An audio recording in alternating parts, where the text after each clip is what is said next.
So that was a good introduction to the panel that now will follow.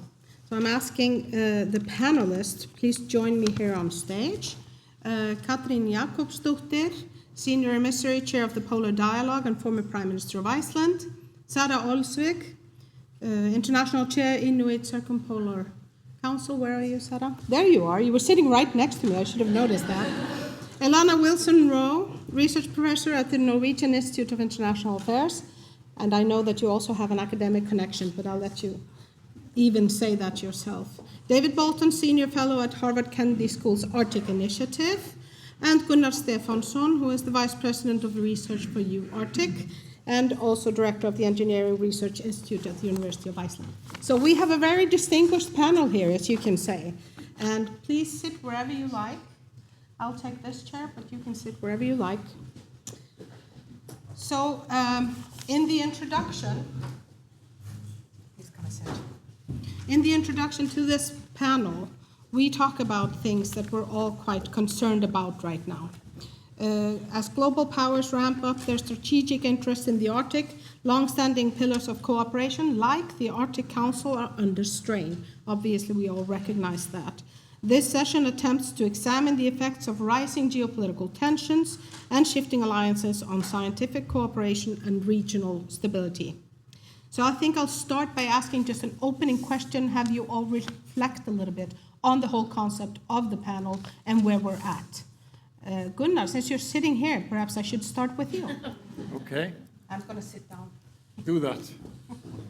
Are you going to be quiet? Or? No. No, of course not. I know that lady. No, but of course we have reflected on it, and it's a very complicated issue. We have so many things that we would like to address, and I will definitely get back to my questions about maybe research and education collaboration. But it's not very easy to do. And the question is that we have so many challenges that we want to address. And I was a little bit thinking about Lars' comment that came here, that we want to solve the issue today. I don't think we will do. But we can, of course, address it with different means. And in my work as a researcher, of course, we have to look into the variety of things. It's not only different topics, social, natural science, and so on, but it's also very complicated when it comes to different geographic areas. And we must not forget that, of course, we're looking into the Arctic, but there are so many other things that we have to look into which are international. And we are actually, and I will get back to that maybe later on, that we are addressing the different polar issues, which is, of course, the North Pole, the South Pole, and the Himalaya, which share some common problems, but they are somehow different. And I would also like to get back to the question that was raised about the indigenous people and how they interact. And in Iceland, we are not indigenous, but we are still the Arctic country. And we, of course, we need to address that issue of what indigenous people needs and the issues that they have without having maybe the best knowledge that we have compared to other Nordic and Arctic countries. Thank you, Gunnar. I think we'll just continue down the line, if that's okay for everyone, and then I'm just going to ask Elana to comment as well. Thank you so much. And now I think we won't have to answer Lars' question because he just left. But I think, so what I was hoping to address today is just to set the stage a little bit about some of the governance and security challenges that the Arctic region is facing, that I know other speakers will also delve into quite a bit. And I think some of them are familiar, things we refer to or have a pretty good understanding of, even if we don't know quite how to resolve them. So, and some of them are part of just the fact that, of course, the Arctic is in the world, and we live in a world that is facing some severe pressures. So when I think about kind of what's pushing and pressing on Arctic governance and security, first you have, of course, the climate change, with the, all the kind of things you hear about, kind of that the Arctic Ocean is likely to see its first completely ice-free day in summer sometime before 2030, which is just not that far away anymore. And this is expected to bring heightened activities, shipping, military, tourism, fisheries, but of course vast distances, darkness, ice, many other times of year. Ice in the summer for many decades going forward will kind of limit these activities to some sense. And on land, as one of the other panels we'll talk about today, threatened infrastructure, threatening communities, military installations on underlying permafrost thaw. And also at the same time, what we see is, I think, a big challenge, and it's very disheartening also to watch a very important Arctic actor, the US, dismantling a lot of its scientific infrastructure and environments for addressing these questions. There's the driver too, is just, of course, complexity and lots of different factors playing out at the same time. I often think of the illustration of the shadow fleet or the dark fleet or gray fleet, whatever you want to call them, kind of encapsulating one of these things that cuts across security, governance, and law and environment all at once. And so these vessels, Russian oil and LNG exports being sent out on these unregistered vessels or poorly insured vessels, kind of serve to weaken global shipping while also posing immediate environmental risks because they're old, uninsured ships and also not adhering to standards, and also representing, and here comes the security element, a potential vector for sabotage incidents that are particularly damaging in an Arctic where occasionally really critical infrastructure or subsea cables don't have the redundancy you might find in other parts of the world that help create resilience. Just two other brief, but in a broader sense, we're in a world that's both in some ways de-globalizing, you hear economically, which kind of can create unusual pressures on Arctic resources. I think Lars, or it was Silja who mentioned kind of critical minerals for the green shift and so on, that may not have been viable in a purely market perspective, but in an era of friendshoring and de-risking, suddenly have an object of heightened pressure and attention. And finally, also, we know that in general, multilateralism is under some pressure or transforming globally.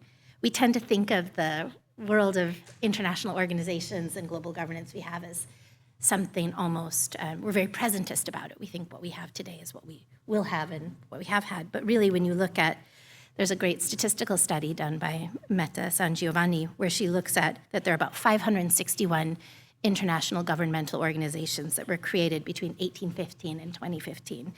And of these, 218 no longer exist. So the notion, we live in a world of change, and we're certainly in an era where that change is very prominent. I think I should probably stop there, but I do, in answer to Lars' challenge about, we also can't just admire problems, we have to think of solutions. I think there's some really interesting ways that Arctic actors are navigating this changing situation. I think there are really some solutions and ways of working forward despite a lot of uncertainty. That's an excellent note to hand over to Sara and get some indigenous perspective into this discussion. Rihanna, thank you for the invitation also, and I'm honored to be on this panel.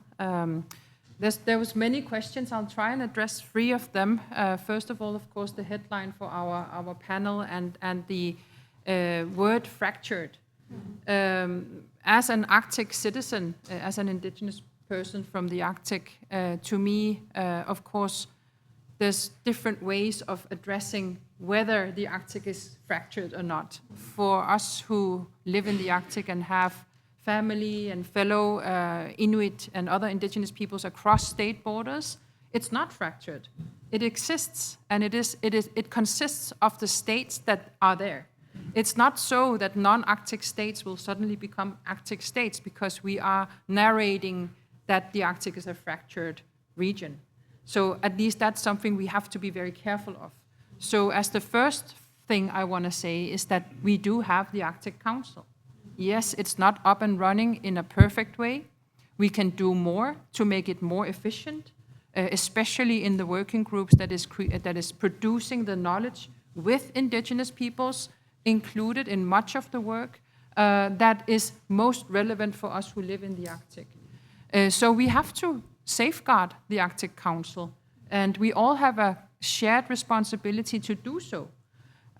We are here from the Inuit Circumpolar Council, of course, for the Arctic Circle Assembly, but also because we today, and that's why I'll leave a little early, will be in our Arctic Council meeting, the permanent participants, together with the chairship. And there's lots of efforts being done with all Arctic states and all 6 permanent participants to ensure that the wheels are running in the Arctic Council. So I would actually say that we need to be a bit careful on how we narrate the fracturedness of the Arctic and how we also address the institution that we still have, which is the Arctic Council. We are following the rules of procedures. We are keeping people at the table. We are all committed to stay at the table and must continue to do so.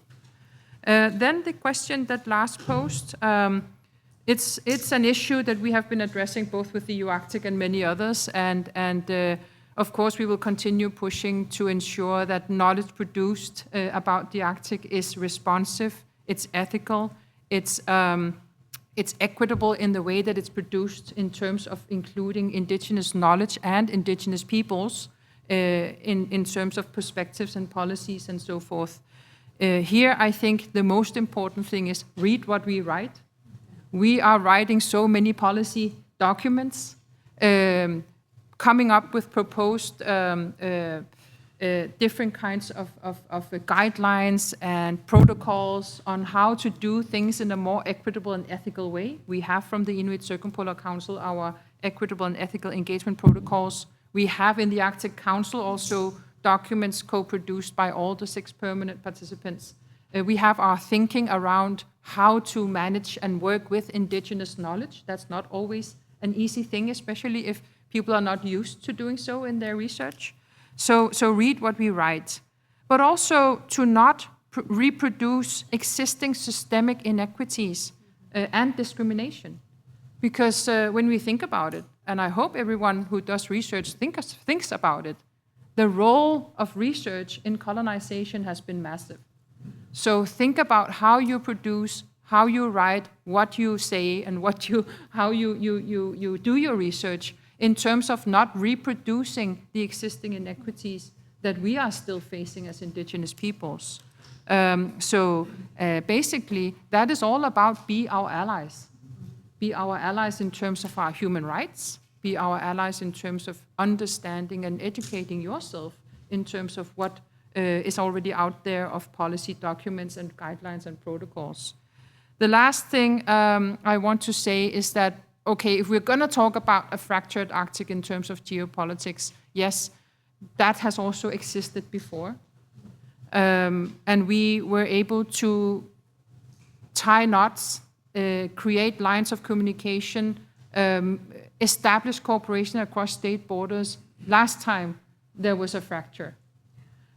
So the big difference from then to now is now there's a recognition of Arctic indigenous peoples and peoples in general taking their own decisions. If we look at the governance structure of the Arctic, it has changed immensely in the past decades. Self-government agreements, self-government arrangements, different ways of working together within states. You can take the Kingdom of Denmark as one example. It's all out there in the open, which is sometimes creating, a confusion of who controls what. So these changes have happened over the past decades, and they need to be taken into account in how we then address the current situation.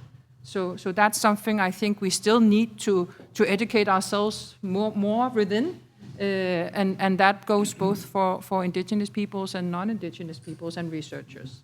Olsvig.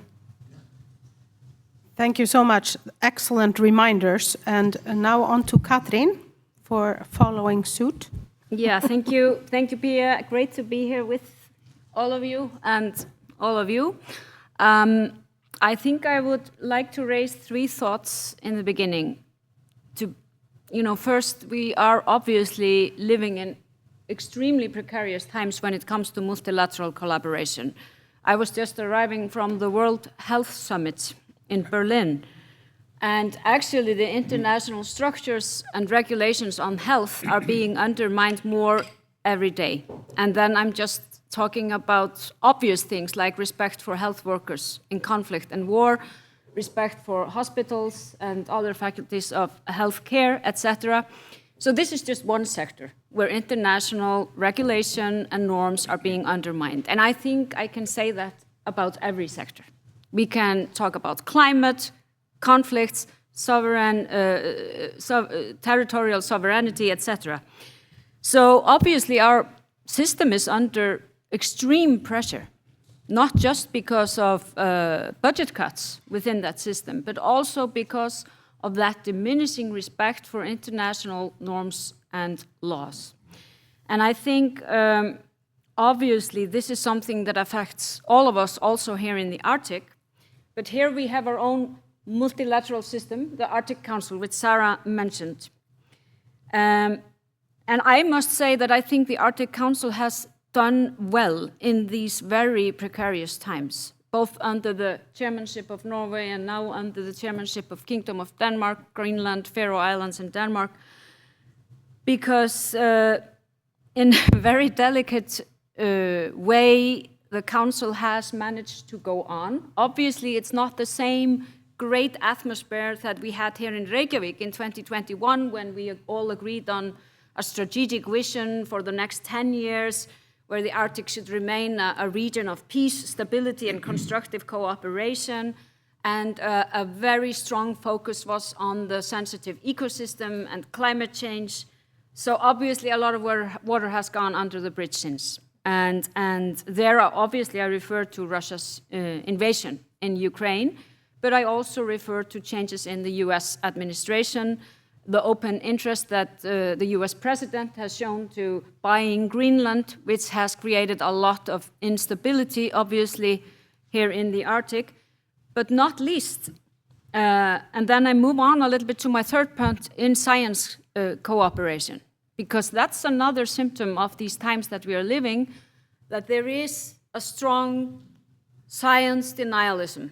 And this really blew up after the pandemic. And it has spread out to other sectors, not least climate, where we are seeing developments that are, in my view, a true threat to all of us, because we're talking about security. And one of the gravest security challenges that we are facing here in the Arctic is the fact that the ice is melting, that there are many possible scenarios, none of them good, if the ice continues to melt. One of the darkest scenarios is, of course, if these changes will affect the Gulf Stream, which will have might have unprecedented effect on the northern region here. But there are other possible scenarios. And as I say, none of them good. So this is one of the biggest and gravest security threats that we are facing, because I was listening to an American scientist just last week, which said so very concretely, drawing us the picture of the ice cube that you put on the table, and it doesn't start to melt immediately, but when it starts, it's very difficult to stop it. And this is what is happening with the ice sheets in our world, and human activity is the principal cause. And that is not politics, that is science. But it's being politicized. Science is being politicized, and that is also a security threat, not just for us in the Arctic, but all of us. And this, of course, and then I come to my final point now, connects also to what I call the double dilemma Sara mentioned. At the same time, we are faced with this, undermining of science in the world.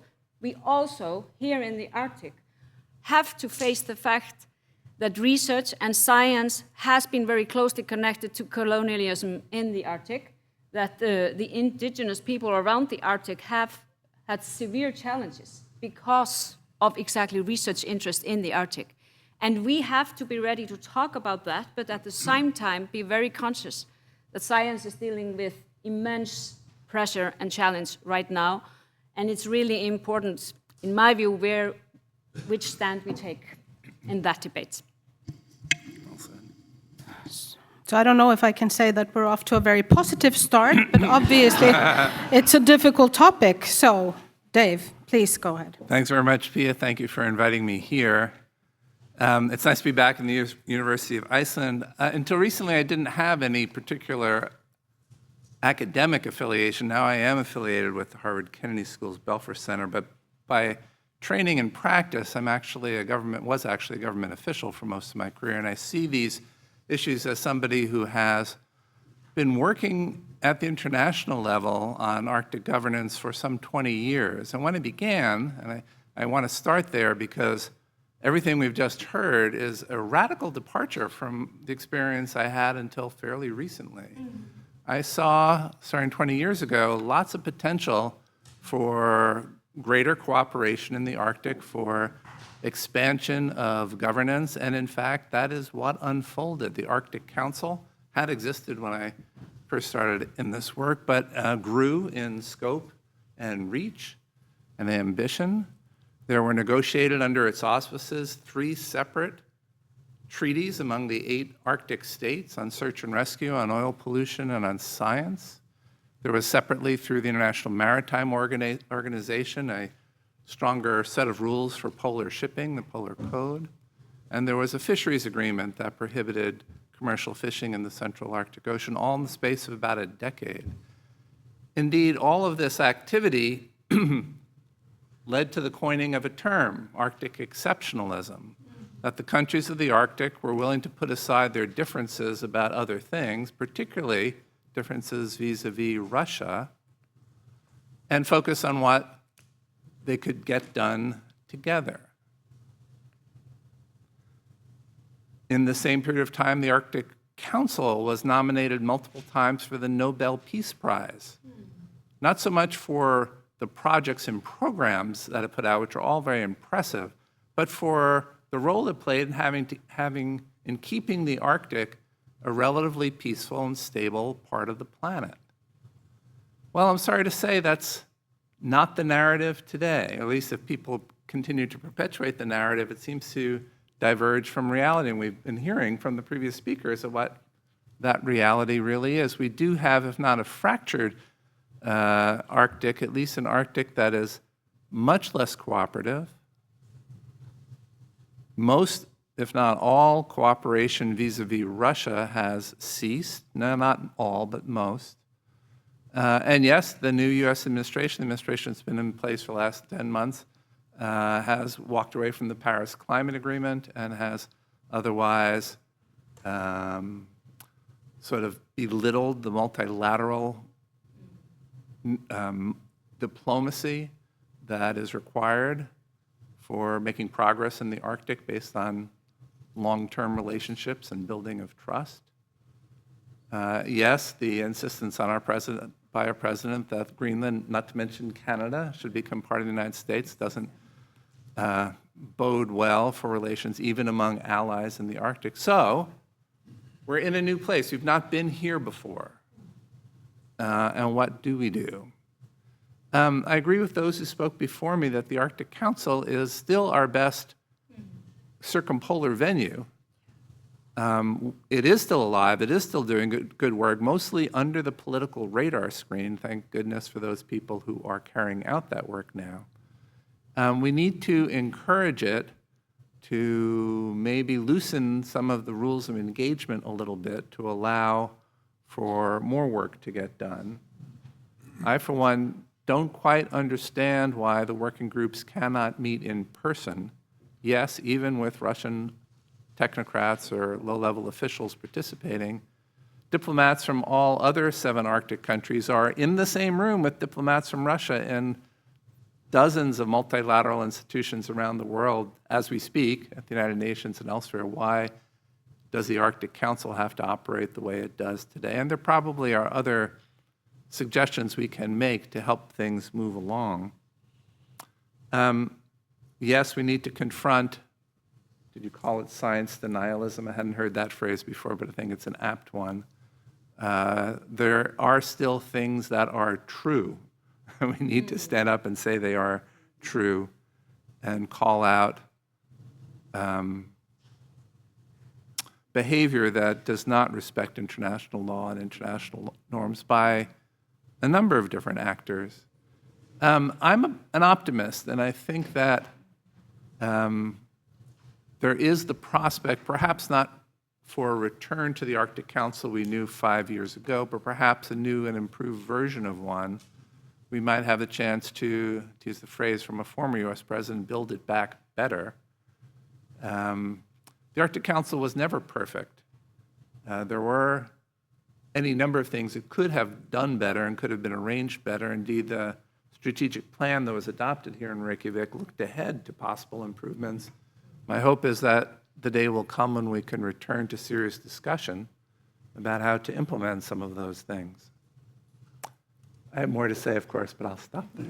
No, but that's good. I was thinking about prodding you perhaps a little bit further on that, because I think narrative is one thing, and if we talk a lot about the Arctic Council being not as strong as we want it to be, how can we possibly try to kind of improve that and work on strengthening it? And then perhaps, some concrete ideas that you have on how we can do that. I have several, none of which I think would be politically feasible today, but maybe soon. Some would require some re-engagement with Russia that today is hampering at least some of what goes in the Arctic Council, and some might require a more flexible U.S. administration, particularly on things related to climate. That said, the Arctic Council has always operated on a shoestring budget. I've always thought that at least more predictable funding, if not actually more funding, would help the Arctic Council along. One real need is to provide more assistance to the permanent participant groups, who are really the glue that has largely held the Council together over decades, to allow their people to have even more meaningful engagement than they currently have. Another problem is that a lot of the program and project money for the Council is non-transparent. And when the U.S. was chairing the Arctic Council, I tried hard without success to try to find a way to make that funding of the programs and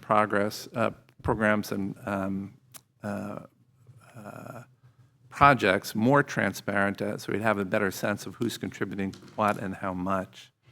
And yes, we need to relax some of the current rules of engagement. Yes, it may be impossible for the 8 ministers to be in a room together politically today. I don't see that happening anytime soon. But at the senior Arctic official, and certainly lower at the sort of technical level, I don't see why those people can't be meeting. It would allow for more robust engagement that happens especially on the margins of meetings. Trying to do these meetings virtually, especially in a circumpolar context with time zone issues and connectivity issues, is not great. Lots of challenges. I'd like to bring Katrín into this as well, because the whole issue that we're talking about, that we're having problems with multilateralism in the world today, and what kind of future prospects do you see? What is it that we can really do to kind of grab that by the horn? Because that obviously seems to be a bit of a... Well, first, I mentioned that the Arctic Council has done remarkably well in somehow navigating through a very difficult time. So I must say that I applaud both those chairmanships that have been dealing with that. I know it's been difficult, having only online collaboration, but first there was none. So let's say that people have taken very careful steps in these issues. I think that, it's going to remain a challenge. It's going to remain a challenge. But I also hear from everybody I talk to that people also realize the importance, not least because of climate, which I mentioned earlier, for some sort of a collaboration to be going on. But obviously we cannot not react, for example, obviously people could not react after Russia's invasion into Ukraine. So it's a balancing act, obviously. But when maybe I would like to use the opportunity here, because we are entering the Arctic Circle Assembly tomorrow, and I think I remember correctly that on Saturday I'm actually moderating a dialogue with the chairmanship of with a representative of the chairmanship of the Arctic Council and a representative of the indigenous peoples in the Arctic, to talk about exactly this. What are the future prospects for the Arctic Council in these very odd times? But more generally speaking, I know I sounded a little bit pessimistic here before, but there is every reason to be, we have to be realistic. I'm not saying that we should give up hope, but we have to be realistic that these things, things are quite bleak right now. But I also say, because let's not forget, that the big majority of states in the world really rely on this international system. We can say that very clearly, being a very small state, that we rely on this multilateral system. And I think that applies to the large majority of countries in the world, that they want to keep on this multilateral system. So obviously we need to think about ways to reinforce it and to reinvigorate it. And that's complicated in this era. And we should not also be just, we cannot not be critical of it also. We have to be mindful that the multilateral system is not perfect, but it's the best way we have. So if we can somehow change this debate to say, okay, let's look at what we can do better within the multilateral system, but let's not forget that this same multilateral system has actually achieved a lot in the world and can achieve a lot. And we should definitely not give up on it, even though we can maybe use this crisis to make it better. Yeah, I was thinking the same thing, and Sara, actually moving that over to you. Could we possibly look at this as perhaps an opportunity to improve on some of the things that we haven't been too happy with before? Definitely. And for the same reason, what we've done from the Inuit Circumpolar Council in 2024, June 2024, was to issue a position paper on the Arctic Council with 6 themes and areas where we see a need to strengthen the Arctic Council, not so much because of the current situation, because those challenges and inequities that we are then pointing to in our position paper existed prior to this current situation and also prior to the pandemic. So this is exactly about, for example, the PSI. How do we ensure that funding is equitably reachable and accessible? How do we ensure that projects can enjoy support, even if it's a permanent participant proposing the project who might not have a big wish to have an environmental NGO affect the agenda, or wants to partner with someone else, but mainly wants to bring forward that permanent participant and indigenous people's own idea for a project, right? So those things are things that we have been addressing on a continuous basis, and we took that strategy of issuing a position paper, which we have seen very well reflected in the Kingdom of Denmark's chairship program, where we've also seen it reflected, and we were of course part of that negotiation, is the May 12, 2025 Arctic Council Ramsar statement. Yes, it's not a declaration, but you read it and it looks like a declaration. And all the states and the 6 permanent participants agreed to the text. It was a negotiation right to the last hours before the meeting. And you will see in there, yes, the informal nature popping up, informal groups to work on this and that, including the PSI, to improve on those processes. And just also commenting on this issue of other multilateral platforms, I fully agree. That's the big Achilles heel of the Arctic Council. And at the same time, it's also the big positive thing of the Arctic Council, that it has this informal nature. So we need to figure out how to utilize that in a positive way now.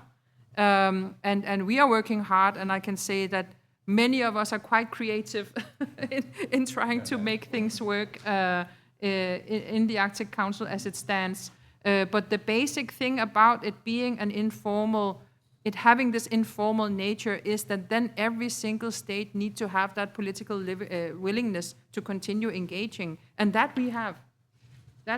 So and the 6 permanent participants. And as I said somewhere else last week or the week before, worst case scenario, we are still there as indigenous peoples, and we will continue cooperating, like we did before the Arctic Council as well. So hopefully the states will want to join us in that in the future as well. Last thing is the observers. And I was honored to address the Warsaw Format meeting a few weeks back, last month, when the observers met in Poland. And we need to re-engage the observers. I fully understand that they in the past years have felt, where are we? What's going on? There is a lack of transparency, but that was of course needed for the closest family to figure out how to navigate this, right? So some clear messaging, hopefully from the chairship and all the rest of us towards the observers to make sure that they are continuously engaged and support the Arctic agenda that we are setting with the Arctic Council. Gunnar. Thank you. Elana, I was thinking a little bit about, as I'm sure a few others here, it's recently been introduced, the High North strategy for Norway, and perhaps how that addresses the geopolitical situation would be very interesting to hear from you as well. Great, thank you, Pia. I think the new High North strategy from Norway really does acknowledge that security has become kind of in the driver's seat when it comes to how Norway views the North. But I think importantly to bring forward here is that it's interpreted in a very wide sense, in the sense of how do you create also more secure and thriving communities in the North? How do you ensure that security, sorry, I thought that was my own echo. How do you ensure that security concerns, for example, also do not kind of interfere with desires for sustainable economic development in the North, or maybe even can be linked in ways that actually help one achieve that? And I think in the document, and I think if I can drift a little bit into the question on solutions, what's interesting to see is also, that Norway acknowledges in the document kind of a wide range of partners and settings in which the country will be seeking to realize these aims, include Arctic Council, but also bilaterally in global settings and so on. And I think that there are quite a few things that can be done to make progress on Arctic challenges. I think the Arctic Council is incredibly important in that regard. But we also can think of other modes of work, ways of working. Like, for example, what you might call the implementation gap between kind of things that are agreed to and whether or not they're realized on the ground, both in the Arctic and global ocean politics, basically in kind of all the forms of global governance. There's always this gap between what gets implemented. And I think there's a good Norwegian expression about you can always sweep your own doorstep, which is a point that you could take a lot of these really important conclusions, recommendations, best practices, binding agreements, and seek to see how they can be realized to their fullest extent nationally. And then I think the second point is several people have been talking about kind of funding. And I think that kind of idea that networks have shown themselves to be incredibly important, I think, in these periods of disruption. And they could be networks between peoples, between researchers, between diplomats who know each other. But really, it's not, and we often think of them as somehow cheap, and they're just not. It's not a cheap thing. So I think there is this importance of doubling down on funding these networks, not necessarily with Russia, but with other actors. I think the need to respond to Russia's invasion of Ukraine required, some big changes in how these networks sought to work. But I think an important thing to keep in mind there is, especially if you're thinking of networking at the global level or different levels, is that I think the Arctic Council and Arctic regional cooperation, which, as Sara was saying, has been really kicked off by the indigenous peoples of the Arctic in 71 or 73, I always get the years switched, is created a really important kind of tradition and principles of inclusivity of rights holders that is important to carry, that it's carried with us into other networks and into the global level when we work on Arctic challenges.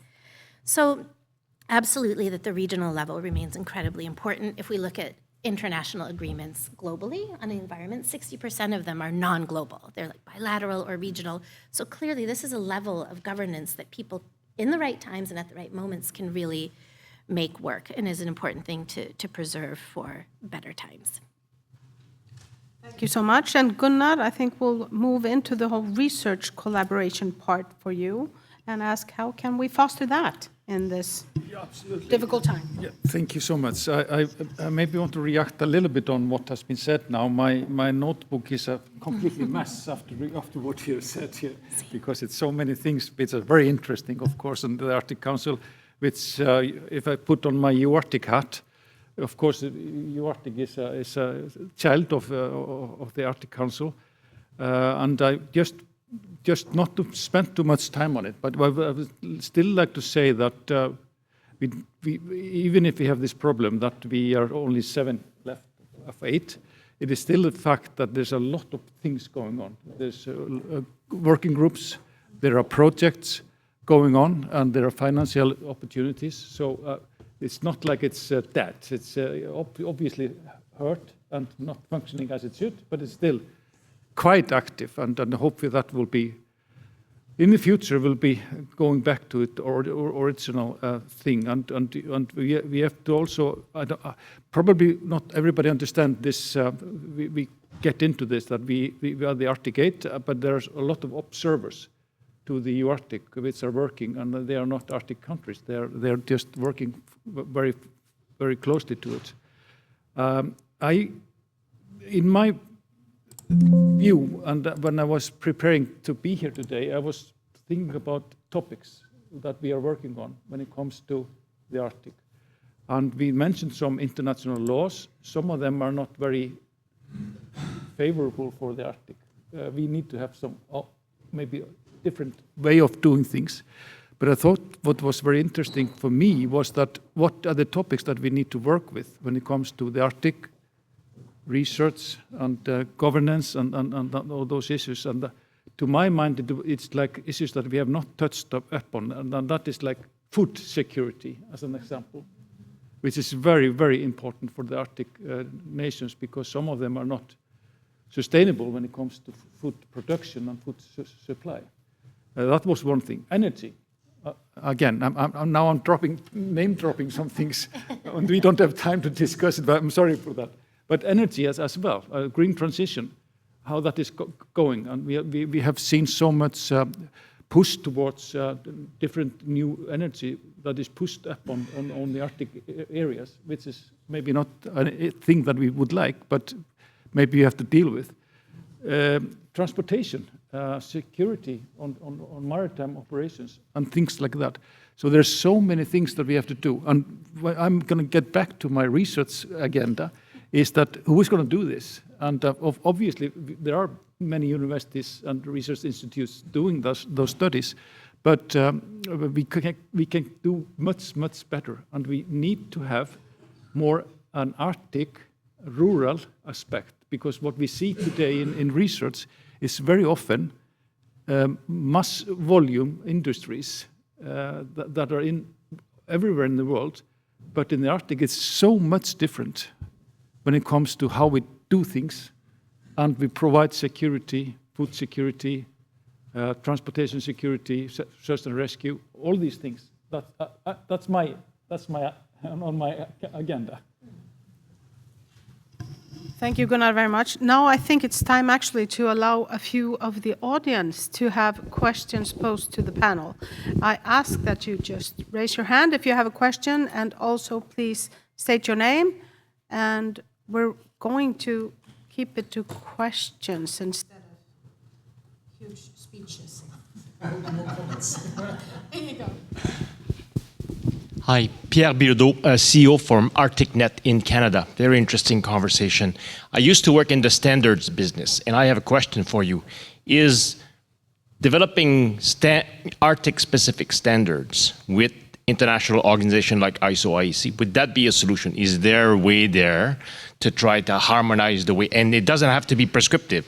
We can remain at the management level, but have this. I know it's time consuming. I've been working with those, but I just a question whether this has been thought of before, or what are your thoughts today about this?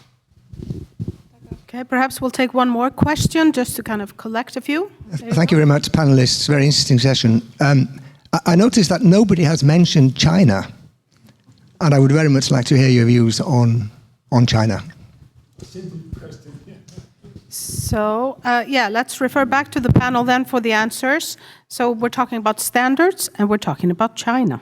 David, go ahead. Let's start with the second one first, then I'll return to standards. China's a big country in Asia.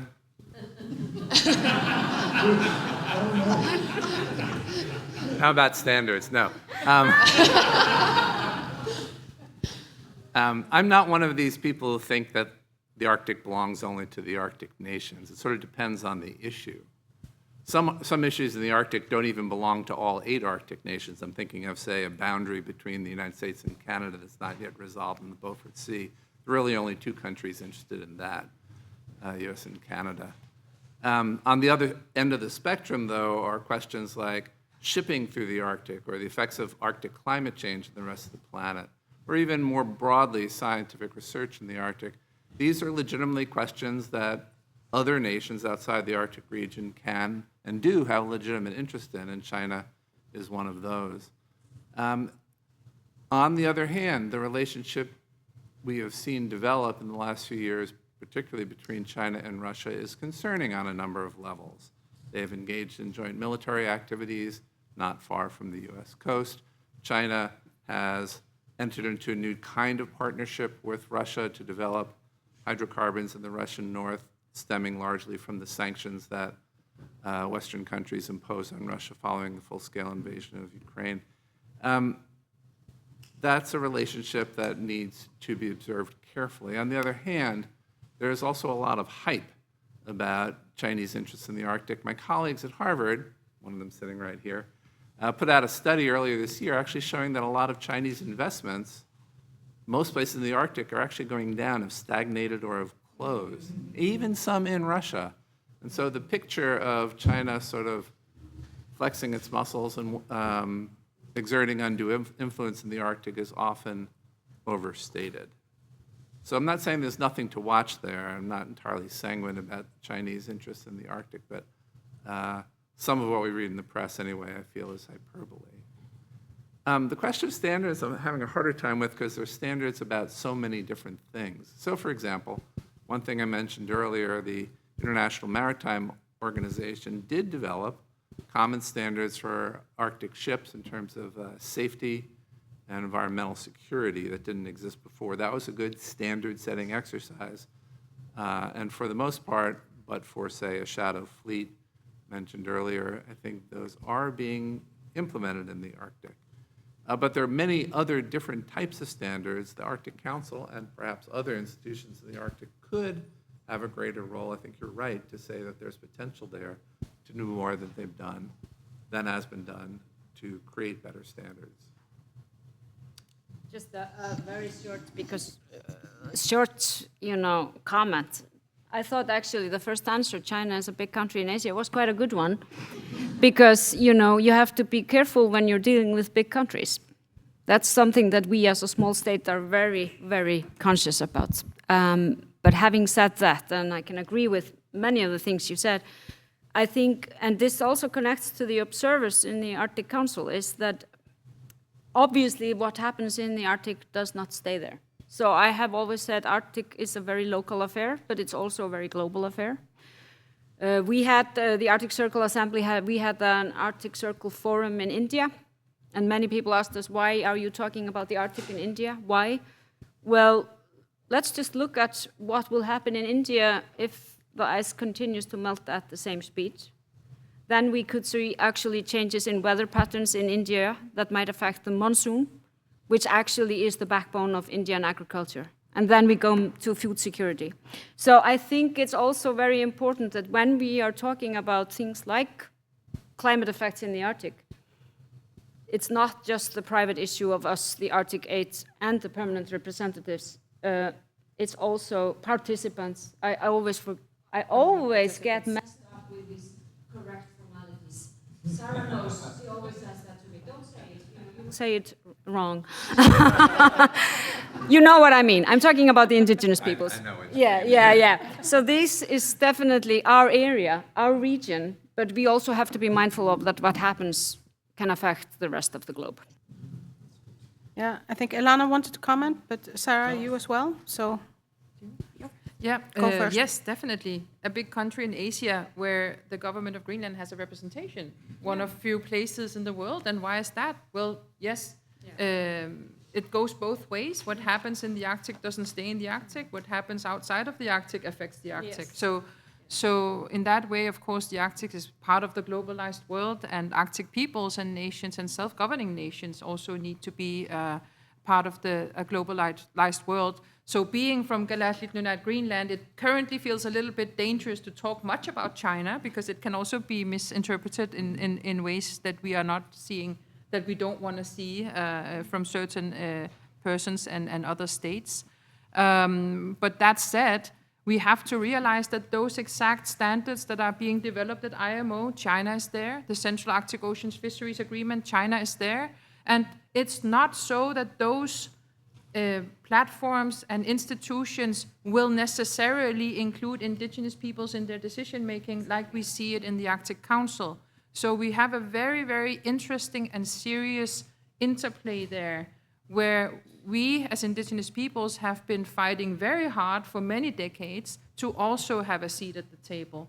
So the Central Arctic Oceans Fisheries Agreement is one example where the knowledge of indigenous peoples is included, but it's a state-based cooperation, and the conferences of the parties, we engage through our different state delegations. The International Maritime Organization, the Polar Code does not actually cover all the waters of Inuit Nunat. So we have different standards within our own homelands as indigenous peoples of the Arctic, and there's also standards made that will directly affect our access to continue traditional livelihoods, like, for example, whaling. Whales are deeply affected by underwater radiated noise. So some years ago, we applied to have a permanent consultative status in the International Maritime Organization. We got it this year. 2 years ago, there was a state voting no, who was a member of the council. That was Russia. This year, they still opposed, but they were not part of the council, and we obtained the status. So it's all the time this effort being done, as I see it, not just by Inuit, but by many indigenous peoples all over the world to pave their way and pave our way into the table. Because we have seen so many times in the Arctic Council and elsewhere that when we are there, we can also contribute to decisions being taken that are more legitimate for the region that we are from, but also in terms of solutions that are actually improved in comparison to if we were not there. Because often those decisions will be taken about us, without us. You've heard that many times. And then we have to struggle with implementing them because they don't fit our reality. These are actually very important questions that we are still trying to figure out how to go about. And in terms of China, I think it is an inevitable thing to work with China, like it is an inevitable thing to work with the U.S. It could be a different story with Russia, but we choose to work with Russia in the Arctic Council, whereas on other venues the choice has been different. So yes, there's much to navigate, and the most important thing is to remember that those standards that are then created in the global world does affect us, and we have to make sure that they are then created in ways that don't violate our rights. And the best way to do so is to make sure that non-state actors are also at the table, especially those who are rights holders, and that would be the indigenous peoples. Thank you, Sara. And then over to Elana. Thank you so much. Very interesting questions. I think the point about standards is a very interesting one, and I think there's certainly the option of looking at more at how kind of private sector owned governance can contribute to kind of safety and security in the Arctic, with taking, I think, Sarah's extremely important point about who will be at the table in these different locations. But I think we already see that standards to some extent in I don't know if it's through the exact organization you mentioned, but when it relates to kind of cruise traffic, for example, or there's some really interesting sort of goals being set when it comes to green shipping. And I do think we do live in times that are not optimistic for multilateralism. There's a sense of frustration or concern over kind of the capacity to coordinate across borders.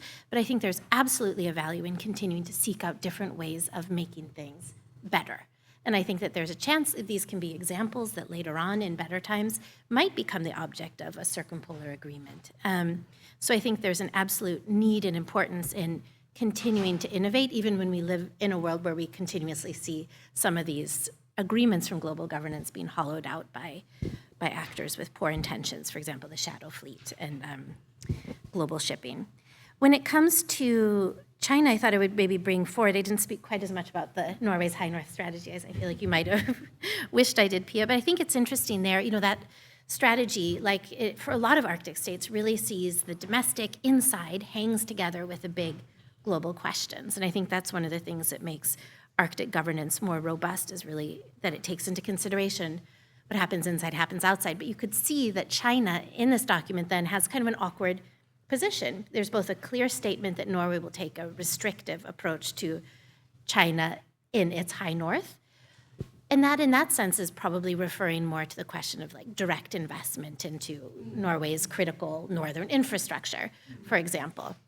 At the same time, in the same strategy, there is a nod towards all of the global bodies in which, World Meteorological Organization, in which China is a contributor and a key science actor.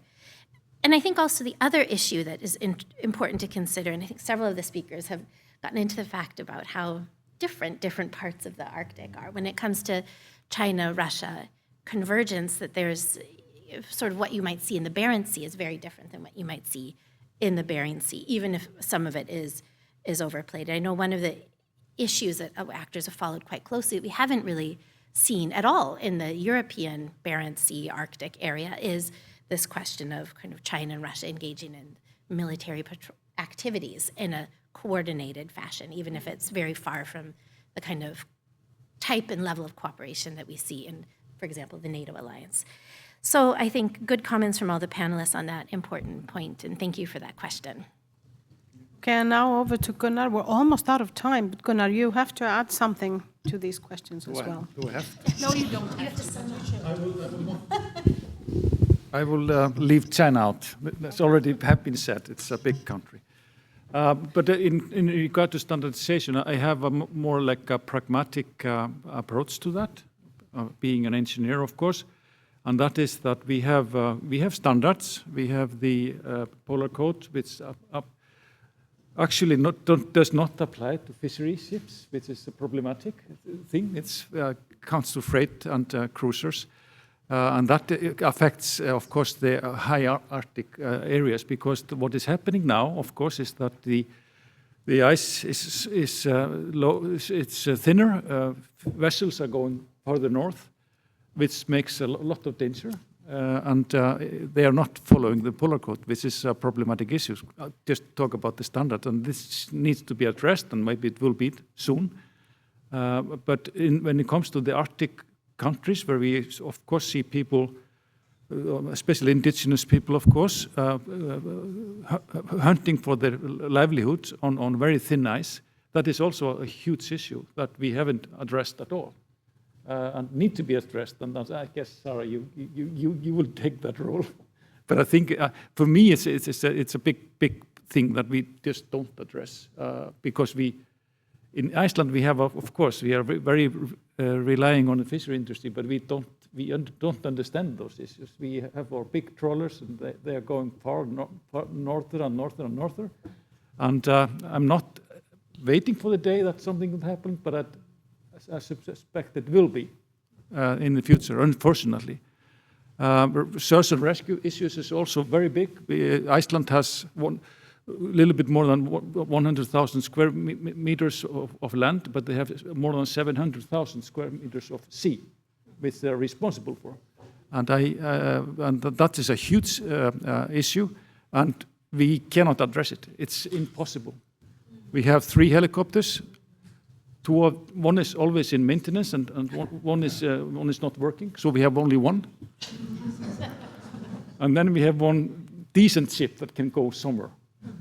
So just those issues I think is very, very important when it comes to security and those issues in that sense. So very, very optimistic. So well, let me say, don't go on a cruiser. That was very good. No, we actually are out of time, but obviously, as you can tell by the panelists here, an excellent panel. Thank you all so much for your inputs. This is a topic that will continue for the next few days in certain and different ways through the Arctic Circle Assembly. But please join me in thanking this excellent panel.